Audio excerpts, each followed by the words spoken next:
Breaking news America Iran మధ్య జరిగిన శాంతి చర్చలు ఎలాంటి ఒప్పందం లేకుండా ముగియడంతో పశ్చిమాసియాలో మళ్లీ టెన్షన్ వాతావరణం నెలకొంది. America president Donald Trump warning నేపథ్యంలో ఎప్పుడు ఏం జరుగుతుందోనన్న భయం నెలకొంది. తమ వద్ద వేరే ఆప్షన్లు ఉన్నాయంటూ US vice president JD Vance warning ఇవ్వడం ఆందోళన మరింత పెంచుతోంది.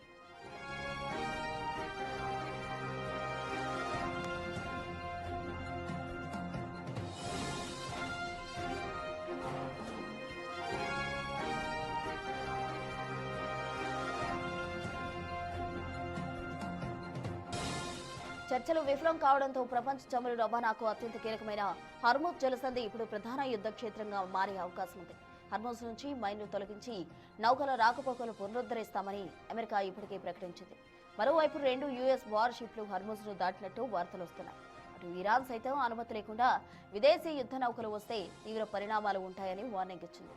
దీంతో హర్ముజ్ వద్ద ఏ నిమిషం ఏం జరుగుతుందోనన్న ఆందోళన నెలకొంది.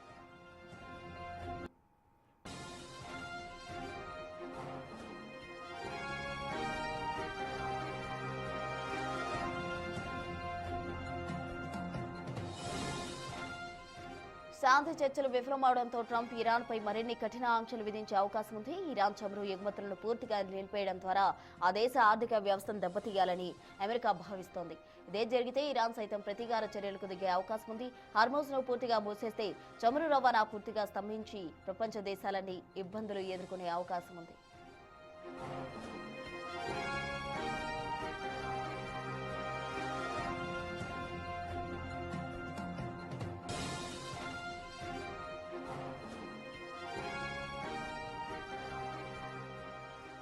చర్చల విషయంలో ఇరాన్ మొండి వైఖరి చూపుతోందని అమెరికా ఆరోపిస్తోంది. ఈ క్రమంలో ఇరాన్ దౌత్యపరంగా ఒంటరయ్యే ప్రమాదం ఉంది.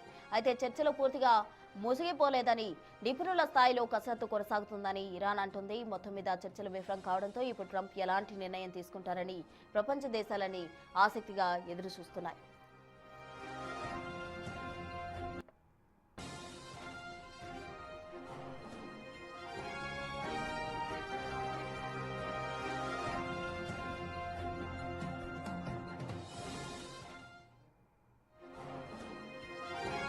బ్రేకింగ్ న్యూస్ అమెరికా దగ్గర క్రూడ్ ఆయిల్ పుష్కలంగా ఉన్న దాన్ని ప్రపంచ మార్కెట్లో విక్రయించేందుకు ట్రంప్ నానా తంటాలు పడుతున్నారు.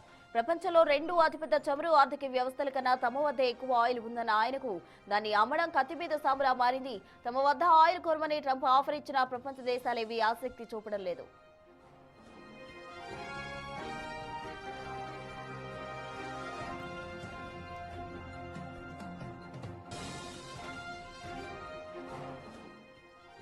పశ్చిమాసియాలో నెలకొన్న ఉద్రిక్తతల నేపథ్యంలో అమెరికాను ప్రపంచ చమురు శక్తిగా మార్చాలని ట్రంప్ భావించారు. అయితే ఈ ఉద్రిక్తతలు, రవాణా అడ్డంకులు, దౌత్యపరమైన చిక్కులు ఆయనకు అడుగడుగునా సవాలు విసురుతున్నాయి. అమెరికాలో చమురు ఉత్పత్తి రికార్డు స్థాయిలో ఉన్నప్పటికీ దాన్ని విదేశాలకు తరలించడంలో అనేక ఇబ్బందులు ఎదురవుతున్నాయి. ఇతర దేశాలపై ట్రంప్ విధిస్తున్న టారిఫ్లు, ఆంక్షల వల్ల అమెరికా చమురును కొనుగోలు చేసేందుకు కొన్ని దేశాలు వెనకాడుతున్నాయి. ఉద్రిక్తతల వల్ల పూర్తి స్థాయిలో నౌకలు వినియోగించుకోలేకపోతున్నారు. బీమా ఖర్చులు పెరగడం ఎగుమతులకు అడ్డంకిగా మారింది.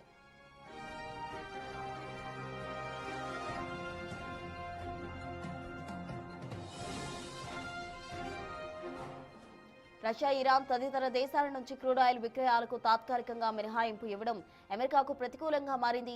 ఈ మినహాయింపులు ఆ దేశాలకే ఆర్థికంగా లాభం చేకూరుస్తాయని, తద్వారా అంతర్జాతీయ మార్కెట్పై అమెరికా అనుకున్న స్థాయిలో పట్టు సాధించలేకపోయిందని విశ్లేషకులు భావిస్తున్నారు.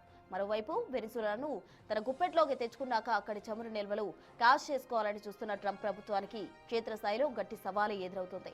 వెనిజులా చమురు రంగాన్ని మళ్లీ గాడిలో పెట్టాలంటే కనీసం 10 ఏళ్ల సమయం, బిలియన్ల కొద్ది డాలర్ల పెట్టుబడి అవసరమని నిపుణులు అంటున్నారు.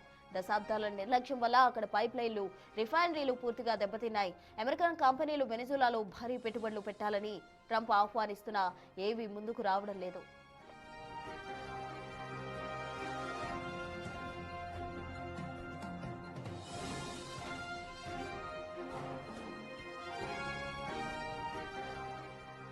వెనిజులాలో లభించే చమురు చాలా చిక్కగా ఉంటుంది. అలాంటి క్రూడ్ ఆయిల్ ను శుద్ధి చేసేందుకు అమెరికాలోని గల్ఫ్ కోస్ట్ రిఫైనరీలు ఉన్న వాటి సామర్థ్యం చాలా పరిమితం. అంతేకాక ఆ రిఫైనరీలు ఇప్పటికే ఇతర దేశాలతో ఒప్పందాలు చేసుకున్నందున వెనిజులా చమురును వెంటనే శుద్ధి చేయడం సాధ్యం కాదు. ఇదిలా ఉంటే వెనిజులా చమురు మార్కెట్లోకి వస్తుందన్న వార్తలతో అమెరికాలో క్రూడ్ రేట్లు దాదాపు 2% తగ్గాయి. ఇది వినియోగదారులకు మంచిదే అయినా అమెరికాలోని స్థానిక చమురు ఉత్పత్తిదారులపై తీవ్ర ఒత్తిడి పెంచుతోంది. పూర్తి భద్రత కల్పిస్తామని ట్రంప్ ప్రభుత్వం హామీ ఇస్తున్నా వెనిజులాలోని రాజకీయ అస్థిరత కారణంగా ఆయిల్ కంపెనీల ఎగ్జిక్యూటివ్లు పెట్టుబడులు పెట్టేందుకు భయపడుతున్నారు. ఒకవేళ భవిష్యత్తులో మళ్లీ పరిస్థితులు మారితే తమ ఆస్తులు ఏమవుతాయో అని కంపెనీలు ఆందోళన చెందుతున్నాయి.